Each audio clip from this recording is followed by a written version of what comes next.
You're not gonna kill me.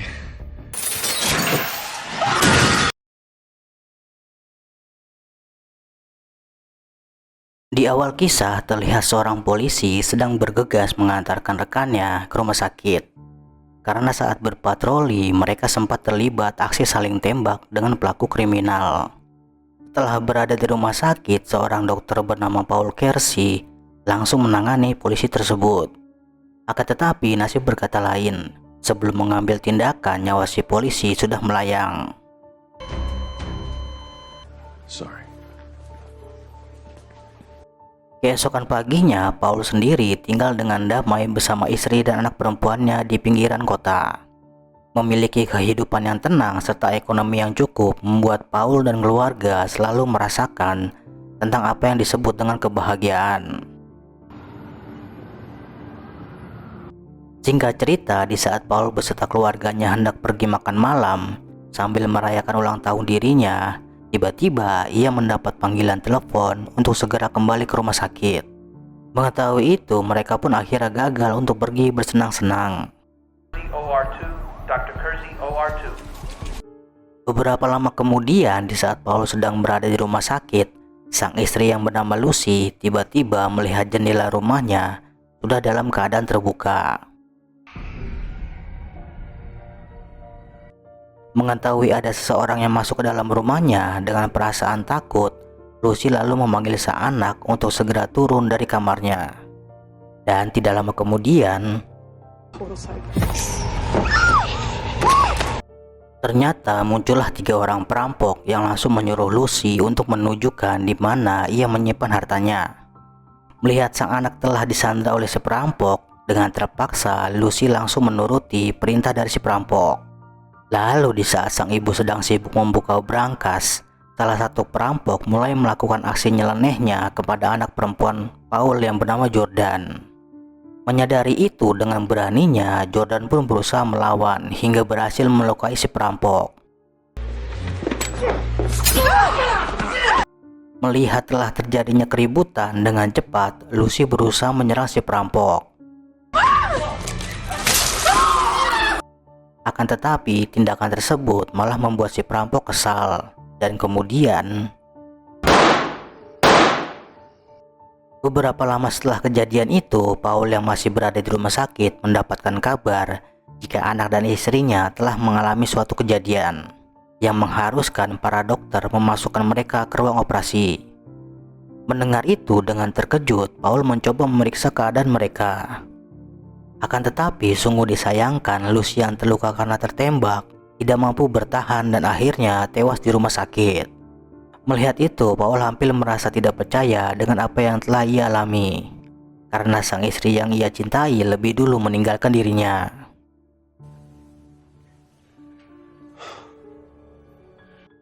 Beberapa lama setelah sang istri tewas, datanglah 2 orang detektif yang memberitahukan kronologi dari kejadian yang menimpa anak dan istrinya. Lalu sang detektif yang bernama Ryan menjelaskan jika telah terjadi perampokan yang mengakibatkan penembakan hingga membuat istri Paul tewas. Mendengar itu, sang adik Paul yang bernama Frank menganggap jika semua ini bukan suatu kejahatan biasa, dan ia meminta sang detektif untuk segera menangkap pelakunya. Singkat cerita, beberapa hari setelah kematian sang istri, Paul lalu mendatangi sang detektif untuk menanyakan kelanjutan dari kasus tersebut. Kemudian sang detektif memberitahukan jika kasus ini masih dalam proses penyidikan. Mendengar itu, Paul lalu berinisiatif untuk menawarkan hadiah kepada orang yang bisa menemukan si pelaku. Namun sang detektif langsung menolaknya, karena dengan cara itu akan berpotensi menimbulkan banyak masalah.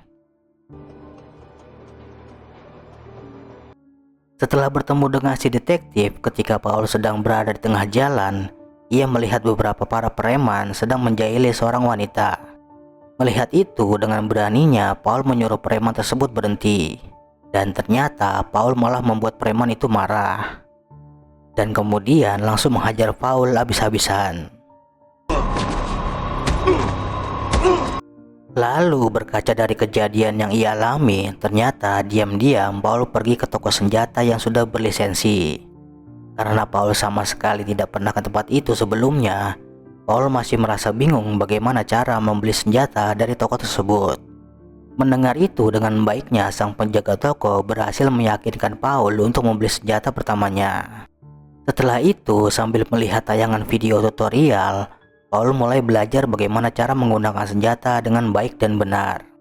Karena Paul adalah seorang dokter bedah, tentu saja menggunakan senjata merupakan hal yang sangat baru untuknya. Beberapa lama kemudian, pihak rumah sakit memberitahukan jika anak Paul yang masih koma mengalami penurunan kondisi. Melihat sang anak yang masih terbaring di rumah sakit, Paul pun merasa kesal karena sampai detik ini pihak kepolisian belum bisa menangkap para pelaku yang masih bebas berkeliaran. Lalu pada malam harinya, sambil membawa senjatanya, Paul pun berjalan menyusuri gemerlapnya kota. Hingga pada akhirnya ia bertemu dengan para perampok yang coba mengambil mobil dari korbannya. Melihat itu, dengan beraninya Paul mencoba menghentikan aksi perampok tersebut. Sampai pada akhirnya Paul berhasil menghabisi para perampok tersebut. Beberapa jam setelah kejadian, sang detektif yang sudah berada di lokasi bertemu dengan salah seorang saksi yang melihat kejadian tersebut. Dan ia juga memberitahukan ciri-ciri dari orang yang melakukan penembakan terhadap para perampok. Lalu hal yang paling mengejutkan, ternyata si saksi merekam aksi yang dilakukan oleh Paul dan kemudian menyebarkan video tersebut. Keesokan harinya, di saat Paul sedang bersantai, tanpa disengaja ia melihat video di saat dirinya sedang menghabisi para perampok. Melihat itu dengan terkejut, Paul pun tidak menyangka jika ada orang lain yang melihat kejadian tersebut.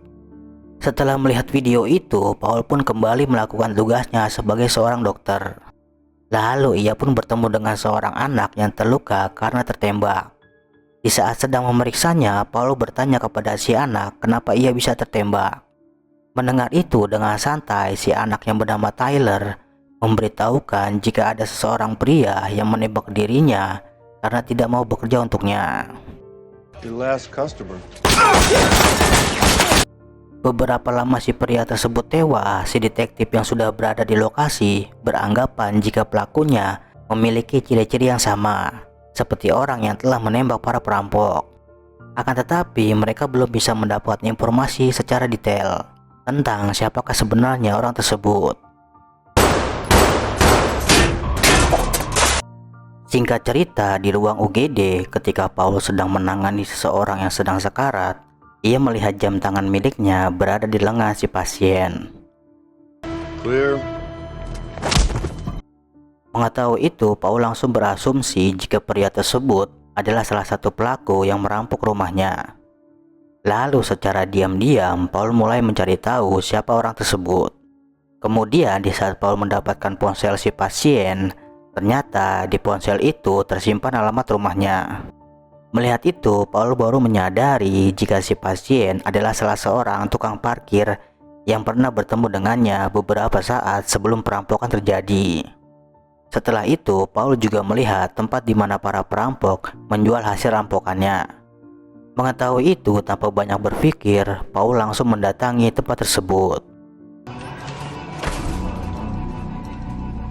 Beberapa lama setelah sampai di lokasi, Paul bertemu dengan seorang pria bernama Treble. Lalu ia pun memberitahukan jika seorang pria bernama Miguel menyuruhnya datang ke tempat ini karena di tempat ini ia bisa menemukan suatu barang yang bisa dijadikan kado ulang tahun istrinya. Ternyata Treble sudah mengetahui siapa Paul sebenarnya. Lalu dengan diam-diam Treble langsung memberitahukan temannya untuk segera datang ke tempat itu. Kemudian Treble langsung menanyakan apa sebenarnya yang Paul inginkan. Mendengar itu, Paul langsung mengatakan jika ia kemari mencari arloji untuk dihadiahkan ke istrinya. Menyadari itu, Treble mencoba mencari apa yang Paul katakan. Setelah mengetahui niat jahat Treble, sambil menodongkan senjatanya, Paul menyuruh Treble menunjukkan di mana mereka menyimpan barang-barang miliknya. Ketika Paul mendapatkan barang-barang miliknya, dengan sangat marah, ia pun berencana membunuh Treble. Melihat senjata di depan matanya, Treble hanya pasrah dan tidak bergerak sedikit pun. Dan di saat Paul hendak membunuh Treble, tiba-tiba salah seorang datang langsung menyerangnya. Hingga pada akhirnya terjadilah duel sengit antara Paul dan si perampok. Akan tetapi dengan santainya Paul masih bisa memberikan perlawanan kepada si perampok tersebut. Sampai pada akhirnya dengan kejeniusannya Paul pun berhasil melumpuhkan musuhnya. Setelah itu tanpa buang-buang waktu, Paul langsung menanyakan kepada si perampok yang bernama Fish siapa yang telah membunuh istrinya. Lalu sambil merintih kesakitan, Fish memberitahukan kepada Paul jika orang yang telah membunuh istrinya adalah seorang yang bernama Joey. Setelah kejadian itu, tiba-tiba sang detektif datang menemui Paul untuk memberikan beberapa informasi. Kemudian mereka menunjukkan foto dari orang yang telah Paul bunuh. Lalu si detektif mengatakan jika orang tersebut dicurigai merupakan salah satu tersangka yang membunuh istrinya.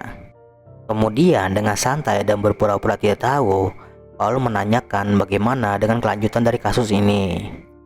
Mendengar itu, detektif wanita bernama Leonor mengatakan jika kasus ini bisa diselesaikan dengan cepat karena mereka telah mendapatkan informasi yang berhubungan dengan tersangka. Lalu pada malam hari dengan beraninya Paul datang ke lokasi tempat di mana pelaku kedua berada. Kemudian dengan santai Paul bertanya kepada si pelaku yang bernama Joey untuk memastikan jika ia tidak salah orang. Dan setelah Paul mengetahui ia benar-benar si pelaku,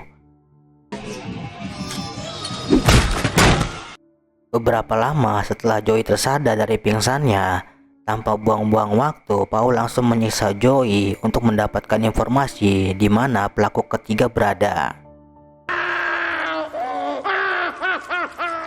Pada awalnya Joey menolak, namun karena terus-menerus disiksa oleh Paul, akhirnya Joey mengatakan jika pelaku ketiga adalah seorang pria bernama Knox. Akan tetapi sungguh disayangkan Joey benar-benar tidak mengetahui di mana lokasi Knox berada. Setelah mendengar semua itu dengan baiknya, Paul langsung melepaskan Joey. Keesokan harinya, di saat Paul sedang menemani sang buah hati, tiba-tiba ia mendapatkan telepon dari orang yang tidak dikenal. Dan ternyata orang yang Paul cari mengajak ke bertemu di salah satu tempat yang sudah ia tentukan. Beberapa lama kemudian, di saat Paul sudah di lokasi, ia tidak menyangka jika tempat yang dipilih adalah salah satu klub malam yang sangat ramai di kota itu. Karena Paul belum mengetahui dengan pasti wajah dari si pelaku, ia harus selalu berhati-hati dengan segala kemungkinan yang akan terjadi. Dan ternyata si pelaku yang sudah menyiapkan jebakan berhasil membuat Paul terpojok. Namun demikian, di saat Paul yang tengah terpojok masih bisa memberikan perlawanan kepada si pelaku. Hingga pada akhirnya Paul berhasil lolos dan melarikan diri dari tempat itu dengan selamat. Setelah kejadian tersebut, Paul langsung kembali ke rumah dan ternyata ia bertemu dengan Frank yang sudah mengetahui apa yang telah kakaknya lakukan. Mengetahui itu, Paul merasa kesal karena tidak ada yang bisa dilakukan polisi untuk menangkap para pelaku. Dan karena alasan itulah Paul memutuskan untuk melakukan semua ini sendiri.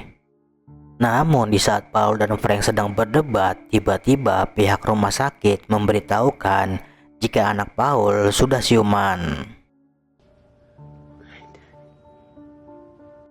Singkat cerita, di saat Paul hendak membawa anaknya pulang dari rumah sakit, mereka pun bertemu dengan sang detektif yang masih ingin mendapatkan informasi dari Jordan terkait kejadian malam itu. Akan tetapi sungguh disayangkan si detektif tidak bisa mendapatkan informasi karena Jordan tidak mengingat kejadian tersebut. Kemudian pada malam harinya, Paul yang sudah berada di rumah tiba-tiba langsung menyuruh anaknya untuk bersembunyi.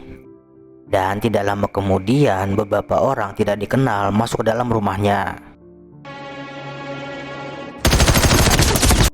Akan tetapi Paul yang sudah menyadari hal itu dengan sigamnya mampu menghabisi satu persatu lawannya.